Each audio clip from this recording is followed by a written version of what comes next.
Merci, Madame la Présidente.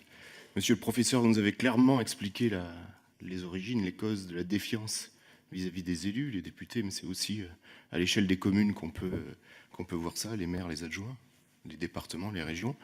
Et vous nous avez mis en évidence un certain nombre d'outils pour trouver des solutions à cette défiance. Je voudrais poursuivre le débat qui a commencé à s'engager et qui a été initié par Guillaume Pelletier sur cette notion d'information et de système médiatique. Au-delà de la presse, des temps de parole, il y a aussi les réseaux sociaux.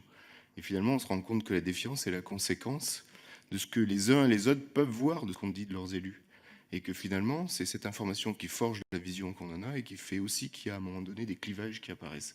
Et donc, ne faut-il pas aussi, au titre des outils à développer, travailler sur l'esprit critique, l'analyse de l'information, pour que chacun soit en capacité de dire ça c'est vrai, ça c'est faux, et donc finalement de ne pas rentrer dans des situations de conflit qui sont uniquement produites par une dérive de l'information. Merci.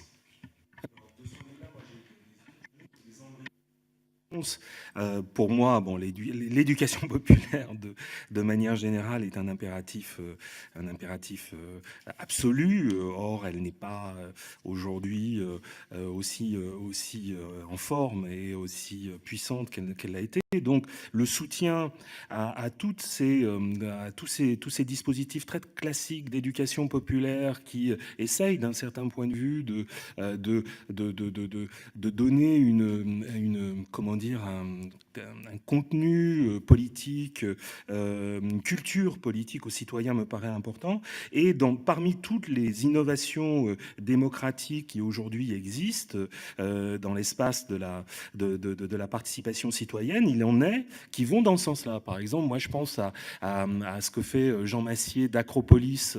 En fait, il fait en streaming, il a une chaîne YouTube où il décode, il explique les débats parlementaires à destination des jeunes qui n'ont aucun code politique. Donc il le fait dans leur langage, il le fait en temps réel, hein, il est là au moment même, il traduit finalement les enjeux et les arguments à destination d'un public qui effectivement n'est pas en mesure de véritablement de décrypter ce qui se joue dans les débats. Pour moi, il faut le soutenir. C'est-à-dire que d'un certain point de vue, ce type d'instrument, il faut pouvoir l'utiliser. Deuxième élément, on a des dispositifs comme Vox.org qui sont des dispositifs qui visent, ou le Dranche, qui est comment dire, un média qui se donne pour unique vocation de produire une information simple, objective et contradictoire sur les débats en jeu.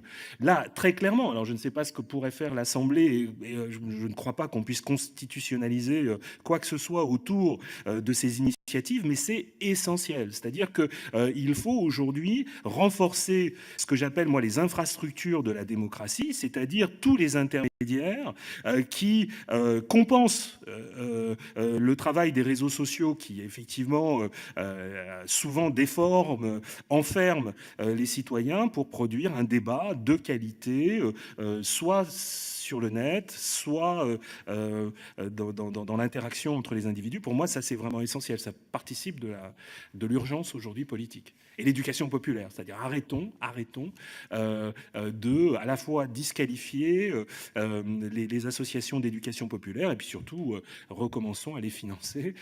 C'est absolument important. Et puis dernier point auquel je tiens énormément et je profite d'avoir face à moi des gens qui sont en mesure effectivement de produire des transformations politiques. Pour moi, tout se joue aussi à l'école. Tout se joue à l'école, non pas au sens où il faudrait enseigner l'éducation civique, mais au sens où, alors ça ne va pas dans le sens de l'histoire, et ça peut être reçu assez mal dans le cadre de la controverse actuelle, mais tout ce qui va dans le sens, dans la pédagogie, de la responsabilisation des élèves, dans l'encouragement à la coopération, au travail de groupe, et non pas dans l'individualisation à outrance de la notation, tout ce qui va dans le sens sens de favoriser l'expression. Par exemple, en France, il n'y a plus de cours de rhétorique, d'expression orale. On n'apprend plus à parler en public. Or, c'est une arme essentielle dans la démocratie.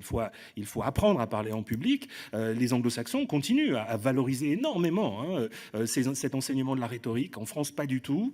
Et puis à écouter l'autre aussi. Donc, on a beaucoup de choses à faire pour refaire de l'école le lieu de la formation d'une vraie citoyenneté active. Et puis, ça va beaucoup plus loin encore. Mais là, je pense qu'on ne sera pas tous d'accord. Pour moi, l'encouragement à la concurrence que produit l'école aujourd'hui, à la sélection vraiment très très forte, fait que cela contribue à désarmer ou à désespérer ceux qui sont les perdants de cette compétition et qui perdent confiance en eux, qui perdent confiance dans le système quelquefois, et ça n'est pas du tout un hasard si les pays qui vont le mieux sur le plan démocratique, de ce que j'appelle la vie ordinaire de la démocratie, sont aussi les pays dont les pédagogies sont les moins punitives.